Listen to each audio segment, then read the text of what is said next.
অনেকে লেভারেজ নিয়ে ট্রেডিং করেন, আবার অনেকে নতুন ট্রেডারদের লেভারেজ নিয়ে ট্রেড করতে উৎসাহিত করেন। নতুনরা না জেনে না বুঝে অতিরিক্ত লেভারেজ নেয়, কিন্তু যারা এটাকে জানে বোঝে তারপরও বলে থাকে লেভারেজ মানে শুধুমাত্র বেশি লাভ বা বেশি লস।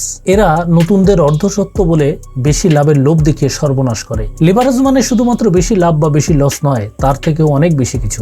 চলুন হিসাব করে দেখি। প্রথমত, লেভারেজ তারাই নেয় যাদের ক্যাপিটাল কম। ধরুন একজন নতুন ট্রেডার 10,000 টাকা নিয়ে ট্রেড করছে এবং 50x লেভারেজ দিচ্ছে, তাহলে তার স্টপ লস কত হবে? দেখা যাচ্ছে চার্টে 0.5% তার স্টপ লস। আসলে স্টপ লস এসে দাঁড়াবে 25%-এ। তার মানে স্টপ লস হিট হলে তার ক্যাপিটাল এসে দাঁড়াবে 7,500 টাকা। এবার এই 7,500 টাকাকে 10,000 টাকা করতে ক্যাপিটাল বৃদ্ধি করতে হবে 33.33%।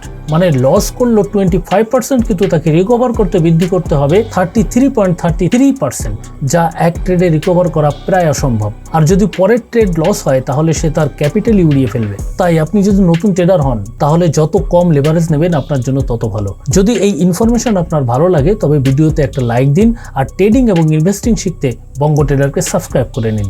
নমস্কার।